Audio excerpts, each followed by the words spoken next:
দিন সংসারের এই হাড় ভাঙা খাটুনি, আর ভালো লাগে না। তুমি বলো, তুমি তো আমার আগে এই বাড়িতে এসেছো, মা কি তখনও তোমার সঙ্গে এইরকমই করতো? তুই তো তাও অনেক ভালো। এই রান্নায় একটু সাহায্য করতে হয় শুধু। আর আমার কথা ভাবতো, সংসারের সমস্ত কাজ আমাকেই করতে হয়। আর এখন তো বিয়ে হয়ে গেছে, বল, বিয়ের আগের মেয়েদের জীবন আর বিয়ের পরের মেয়েদের জীবন অনেক আলাদা। এসব নিয়ে কষ্ট পাস না। তুমি যতই বলো দিদি, তোমার সহ্য ক্ষমতা অনেক, সেই জন্যই এতগুলো দিনও তুমি সংসারের জন্য এত গাধার খাটুনি খাটতে পারো। আমাদের শাশুড়ি মায়ের তো খুব বেশি বয়স হয়নি বলো, উনি তো একটু আমাদের হাতে হাতে সাহায্য করতে পারেন। আর জানো তো দিদি, তুমি বড্ড বেশি সহজ সরল, সেই জন্যই তোমাকে দিয়ে এতটা খাটিয়ে নিতে পারে। আমার পেছনে লাগতে আসার সুযোগ পায় না, আমি তো শুনিয়ে দিই না দু চার কথা।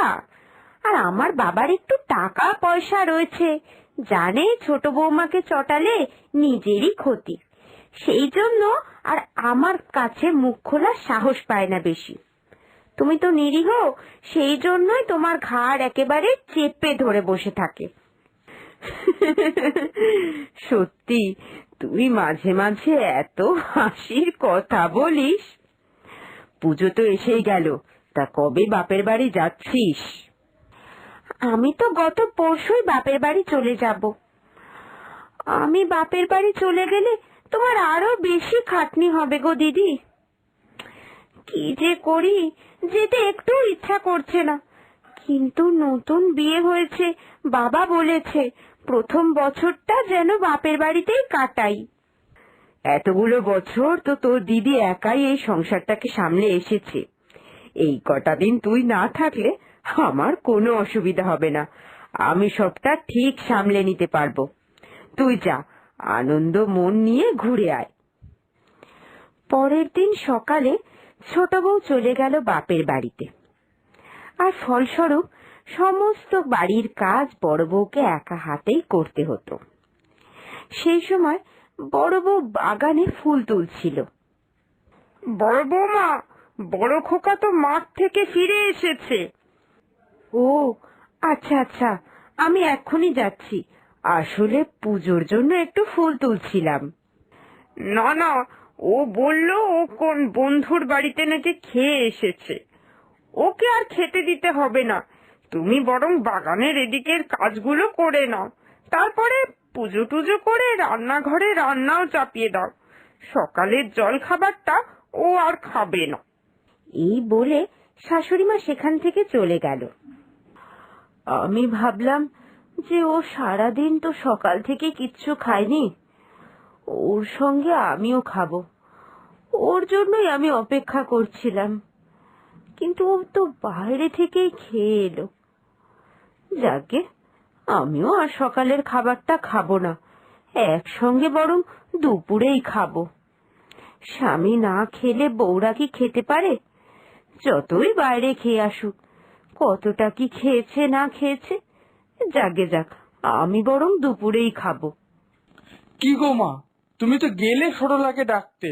আমার তো খুব খিদে পেয়েছে, ওকে বলো তাড়াতাড়ি খেতে দিতে। ও জানে সকালবেলা মাঠে কাজ করে আসার পর সকালে জল খাবারটা না হলে আমার ঠিক চলে না। সব জেনেও সংসারের কাজ করে সেই আমার দেরি করিয়ে দেবে। না রে বড় খোকা, ও বললো যে ও তোকে খেতে দিতে পারবে না। এত কাজ করার পরে আবার খেতে দেওয়ার বাড়তি দায়িত্ব ও নাকি পালন করতে পারছে না আর, তাই তোকে নিজেই বেড়ে খেতে বললো। কিন্তু আমি তো মা, ছেলের কষ্ট কি মা হয়ে বসে বসে দেখতে পারি? চল, তোকে আমি খেতে দিচ্ছি। কি, সরলা এই সমস্ত কথা বলেছে? ও বলেছে আমাকে খেতে দিতে পারবে না? হুম, বিয়ের আগে যদি জানতাম যে ওই রকম, তাহলে ওকে আমি বিয়েই করতাম না। বিয়ের প্রথম প্রথম তো খুবই ভালোভাবে সংসারটা করলো, কিন্তু যত দিন যাচ্ছে ততই ওর আসল রূপ বেরিয়ে আসছে। ধুর ধুর, খাওয়ার ইচ্ছাটাই চলে গেল। আমি খেতে পারবো না, আমি চললাম কাজে। দাঁড়া বাবা, দাঁড়া, না খেয়ে যাস না। আমি যে মা, ওর তো সাত সকাল বেলায় খাওয়া হয়ে গেছে পান্তা ভাত, ওর কি আর পেটে খিদে থাকে রে? আমি তো তোর জন্য সকাল থেকে না খেয়ে বসে আছি। তুই যদি এখন রাগ করে চলে যাস তাহলে আমারও খাওয়া হবে না। দুটো কিছু খেয়ে যা রে বাবা আমার। শুধুমাত্র তোমার জন্য, শুধুমাত্র তোমার জন্যই আজকে আমি খেয়ে যাচ্ছি, নয়তো এই সংসারের প্রতি মন আমার আস্তে আস্তে পুরো মুছে যাচ্ছে শুধু এই সরলার এই বাজে কাজের জন্য। আর কি বলি বাবা, আর কি বলি? এখন তুই বাড়ি আছিস তাই রান্নাঘরে ঢুকে দুটো কাজ দেখাচ্ছে। এক্ষুনি যে তুই বাড়ির বাইরে পা রাখবি, ব্যাস অমনি রণমূর্তি ধারণ করবে আমার সামনে, বলবে খালি বসে বসে খান, সংসারে কি গতর নেড়ে দুটো কাজও করে দিতে পারেন না? তুই বল, আমার এই বাতের ব্যথা, এই বয়স্ক শরীর নিয়ে কি আমি বেশি কাজ করতে পারি? ওর এত বড় সাহস! আর এই কথাগুলো তুমি আমায় আজকে বলছো কেন? এর আগে বলনি কেন তুমি আমায়? আগে বলিনি, সংসারে অশান্তির ভয়, কিন্তু এবার যে সব সীমাহীন হয়ে যাচ্ছে তাই বাধ্য হলাম মুখ খুলতে। তুই এসব নিয়ে অশান্তি করিস না রে বাবা, অশান্তি করিস না। তুই বৌমাকে একটু বুঝিয়ে বলবি, তাহলে নিশ্চয়ই কাজ হবে। আমি যে এই অশান্তির ভয়ে এতদিন কিছু বলতাম না, মুখ বুঝে সবটা সয়ে যেতাম। যে ভালো কথার মানুষ তাকে ভালোভাবে বোঝানো যায়, যে ভালো কথার মানুষ নয় তাকে 1000বার বললেও সে বুঝবে না। আমি এক্ষুনি সরলাকে গিয়ে বলছি। এখন বলার কোনো দরকার নেই, এখন তুই আবার মাঠে কাজে যাবি, রাগারাগি করে বাড়ি থেকে বেরোতে হবে না। তুই বরং কাজ থেকে ফিরে রাতে ওকে বুঝিয়ে বলিস, কেমন? এরপর খাওয়া দাওয়া সেরে তার ছেলে চলে গেল মাঠে কাজ করতে।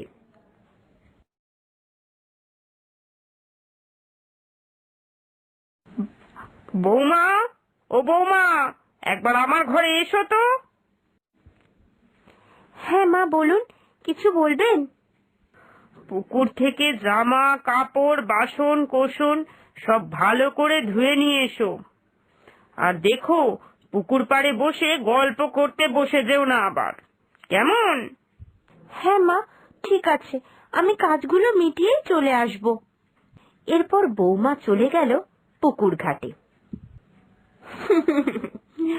বোকা মেয়ে একটা, এই রোদ্দুরে পুকুর ঘাটে পাঠিয়েছি যাতে ওর গায়ের রং আরো কালো হয়ে যায়, দেখতে আরো কুৎসিত হয়ে যাবে। তখন আমার ছেলের মন ওর ওপর থেকে উঠে যাবে, আর আমি আমার ছেলের বিয়ে দিয়ে একটা বড় লোকের মেয়েকে নিয়ে আসতে পারবো। হ্যাঁ। এরপর রাতের বেলা সরলার স্বামী যখন বাড়ি আসলো, শোনো না, পুজো তো এসেই গেল, একটা লিপস্টিক আর একটা নেল পালিশ এনে দেবে গো। পুজোয় সবাই কি সুন্দর সাজে, আমারও যে সাজতে বড্ড ইচ্ছে করে। কি? এই কালী রূপে তুমি আবার সাজবে? হাসালে গো, হাসালে। এই কালী রূপ নিয়ে তুমি আর সাজগোজের কথা বলো না, পেতনি লাগবে গো, পেতনি, বুঝেছো? আর তুমি সংসারের কাজে কি কোনো মন নেই? মা আজকে সকালবেলাই আমাকে দুঃখ করে বলছিল নাকি আমি বাড়ি থেকে চলে গেলেই তুমি বাড়ির সমস্ত কাজে মাকে লাগিয়ে দাও। ছি সরলা, ছি! এই সমস্ত কথা তোমার আগে যদি আমি জানতাম তাহলে আমি তোমায় হারগিজ বিয়ে করতাম না, কখনো না। কি বলছো তুমি?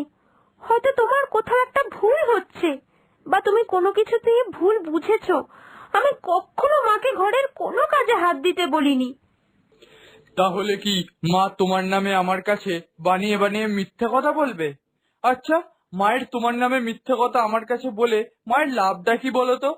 যেটা তোমার দোষ সেটা তুমি স্বীকার করতে শেখো। সরলার স্বামী সরলার কোনো কথাই শুনল না, আর এতে সে খুব দুঃখ পেল। পরের দিন সকাল হতেই, থাকবো না আমি এই বাড়িতে, আর থাকবো না, চলে যাব আমি এখান থেকে। যেদিকে দু চোখ চায় সেদিকে চলে যাব। এখানে কেউ আমায় চায় না, কারোর কাছে আমার কোনো কদর নেই। কি হবে আর এই সংসারে থেকে? দরকার নেই আর কোনো পিছু টানের। এইসব ভাবতে ভাবতে সরলা জঙ্গলের পথে চলে এলো। এই মেয়ে, কোথায় যাচ্ছ গো তুমি? এ কি, এই কথাটা কোথা থেকে আসলো? রাগ করে তো গভীর জঙ্গলে চলে এলাম।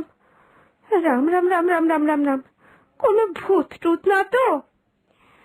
তুমি যেটা ভাবছো সেটা একেবারেই নয় গো। আমি এইদিকে সামনে তাকাও, এই গাছটা, আমি হলাম জাদুকরি গাছ। মনের কথা সব বুঝতে পারি। তোমার যে মনে খুব দুঃখ গো, আর কি নিয়ে দুঃখ সেটাও আমি জানি। তুমি যখন সবই জানো, তাহলে এই দুঃখ থেকে বাঁচার উপায় আমায় বলে দাও, বলে দাও। সামনে একটা পুকুর আছে, ওই পুকুরটায় গিয়ে তুমি 3টে ডুব দাও, দেখবে তোমার মনের আশা সব পূর্ণ হয়ে যাবে। আর হ্যাঁ, মনে রেখো, তুমি যেন কারোর খারাপ চেও না। কারোর খারাপ চাইলে তার দ্বিগুণ বেশি খারাপ তোমার সঙ্গে হবে। এরপরে সরলা সেই পুকুরে ডুব দিল। ডুব দেওয়ার পর সরলার রূপ আরো খুলে গেল। তারপরে সে মনের আনন্দে বাড়ি ফিরল।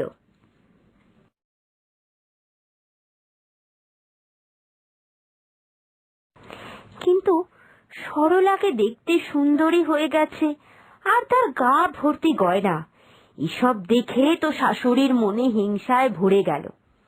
তাই সে তৎক্ষণাৎ সমস্ত কথা তার বৌমার থেকে জানতে চাইল।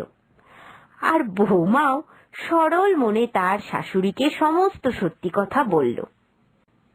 বৌমা ওই মায়াবী পুকুরে গিয়ে নিজের ভাগ্যকে বদলে নিয়েছে। আমাকে ওখানে একবার যেতে হবে, আর ওই জাদুকরি গাছটার সঙ্গেও দেখা করতে হবে। বৌমা যদি ডুব দিয়ে নিজের ভাগ্য বদলে নেয়, তাহলে আমিও ডুব দিয়ে আবার বৌমার কপাল খারাপ করতে পারি। পরের দিন সকাল হতেই শাশুড়িও চলে গেল সেই গভীর জঙ্গলে। যথারীতি তার সেই গাছটির সঙ্গে দেখা হয়ে গেল। কি গো, কোথায় যাচ্ছ তুমি? বৌমা তো বলেছিল একটা জাদুকরি সুন্দর গাছ। এ তো দেখছি একটা শুকনো জরাজীর্ণ গাছ। এর আছে নাকি আবার জাদুকরি ক্ষমতা? ধুর ধুর, কিন্তু কথা বলতে পারছে গাছ। এ তো একটা আশ্চর্য বিষয়, তাই না? যাকে যা কথা বলি, যা জিজ্ঞাসা করছে। যেখানেই যাই না কেন, তার কৈফিয়ত তোমায় দেব কেন? একটা বিশ্রী পুরনো জরাজীর্ণ গাছ, সে আবার আমার কাছে কৈফিয়ত চাইছে। যার মন যেরকম, সে তো আমায় সেই রকমই দেখতে পাবে। আমি জানি তুমি ওই মায়াবী পুকুরে চান করতে এসেছো। হ্যাঁ হ্যাঁ, যাও, চান করে নিজের মনের আশা পূর্ণ করো। এ কি, এ আমার সঙ্গে কি হলো?